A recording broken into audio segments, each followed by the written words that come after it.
The XR Super Series has pulled out of the upcoming 36th annual Gobbler at Duck River Raceway Park in Tennessee this upcoming weekend, citing a forecast calling for cool temperatures. Something is definitely going on here behind the scenes because this reasoning does not make any sense whatsoever. I wrote this up over at stockcarreport.com. Here is the post to Facebook. Duck River Raceway Park management wrote this: the super late model portion of the 36th annual Gobbler at Duck River Raceway Park, set for Saturday afternoon, will now run as an unsanctioned event after officials with both the track and the XR Super Series mutually agreed to cancel XR's involvement in the event due to forecasts calling for cool temperatures. That is what it says. Forecasts calling for cool temperatures. That's utterly ridiculous. I'm going to just jump down here. The forecast is literally for 54 degrees in Lewisburg, Tennessee, where the track is located. That is not cool. That I would say that's probably pretty warm, especially for the end of November. So I'm just not buying this excuse whatsoever. There clearly is something else going on. However, let's continue reading this post here. It says, despite the change, the historic event will go on with an adjusted payout for super late models, paying $6,000 to win and at least $500 to every main event starter. The entry fee for super late model competitors is $100. All local divisions will continue as planned with exciting payouts across the board. Additionally, Hunt the Front TV has stepped in as the event's live streaming partner, providing fans from anywhere the opportunity to tune in and watch all the action live.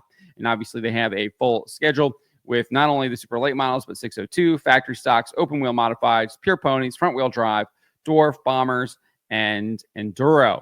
What is interesting here is that the race was originally supposed to pay out $15,000 to the winner and $7,500 to the runner-up when it was being sanctioned by XR. We can look at that right here. You can see this was their entry on their XR Super Series website. We scroll down, you can see $15,000 to the winner, $7,500 to second, $3,500 to third, $2,500 to fourth. Fifth was $2,400, sixth was $2,300. So it had pretty good payout throughout the field for the race here. And clearly that is not going to be happening anymore, given the fact that XR has pulled out. And as I pointed out, this whole excuse about the forecast does not make any sense whatsoever. Obviously, there's lots of things going on behind the scenes. I'm not super aware of what's happening, but clearly there are things being said about Barry Braun, the promoter for the XR Super Series. Here's a post from about a week ago from Kevin Eater defending Barry Braun because there's been accusations, basically that the series isn't paying drivers, or they are paying them, but it's like months later rather than maybe at the track or the ensuing week following the event. And Kevin Eater said this: now that everyone is done piling on Barry Braun, I think it's only right to point out a few things. Do we think that maybe there are some people in the industry that have been waiting for any chance to take a shot at him?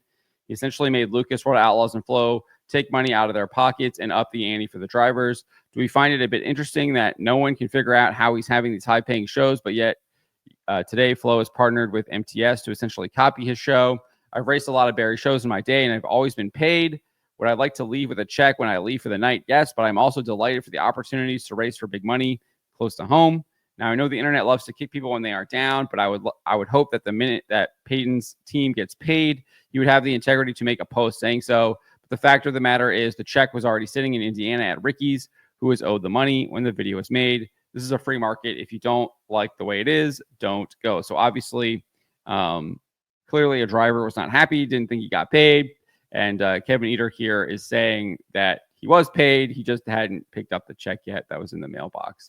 But we got this post from Taylor Lorkins just 2 days later. And he said, should have listened to everyone about running a show under Barry Braun. Yes, we've been paid, but it's been nothing but a crap show. No officials or tech guys have a clue what is going on based on rules. Miscommunication between drivers and Barry, whether they'll let you run things or not, even though it's not 100% IMCA rules, like he has stated.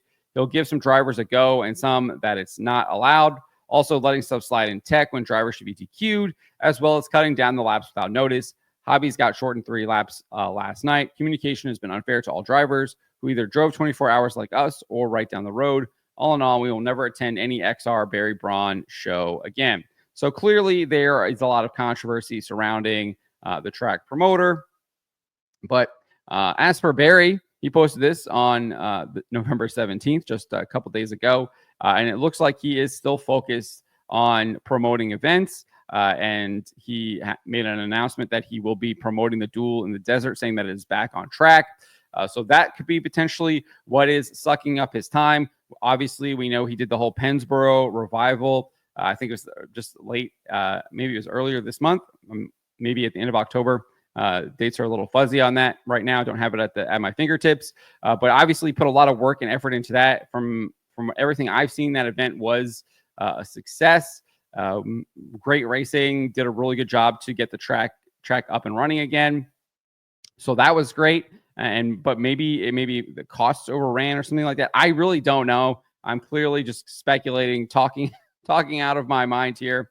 But he clearly is working on putting together the duel in the desert. So maybe he's just unable to fully commit to what was going on at the Gobbler, and he wanted to put his resources and his time and his commitment somewhere else. And clearly he is talking about putting this duel in the desert back on track.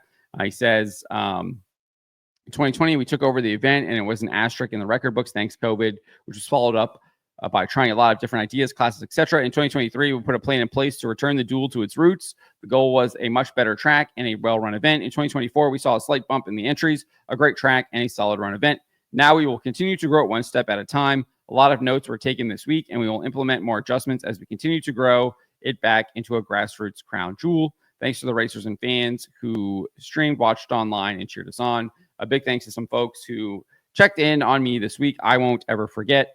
2025 Duel in the Desert dates will come soon enough. If you are heard differently, you listen to the wrong people. Our staff is awesome. So obviously noting that they are working on the 2025 Duel in the Desert already.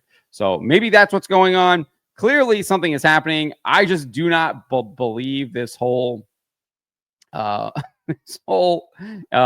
due to forecasts calling for cool temperatures. That just seems absolutely bogus to me. There's clearly something else happening. Obviously, we just covered some of the things that are seemingly going on behind the scenes. I don't have any inside information on that at this point. I will try and do some digging, and I'll reach out to Barry as well to see if we can figure out what's going on there. But at this point, the race is still on. It's going to be on Hunt the Front, which is good for me because I do subscribe to Hunt the Front, so I'll be able to watch that. Give me something to do this weekend. I'll be really interested to see this race. So that's good news. If you're Hunt the Front subscribers and you weren't XR subscribers, you'll be able to get to watch this one. And it should be a good race. I'm expecting good things here. Obviously, it sucks that the pay was decreased and there's all this drama happening and XR had to pull out, etc. But hopefully they still are able to rally, put on a good show, and give fans some great dirt late model action, which I believe is the best racing out there right now. But let me know what you guys make of this. What do you make of the reasoning as to why XR pulled out with forecasts calling for cool temperatures, knowing that this race takes place at the end of November in Tennessee? Let me know in the comments below.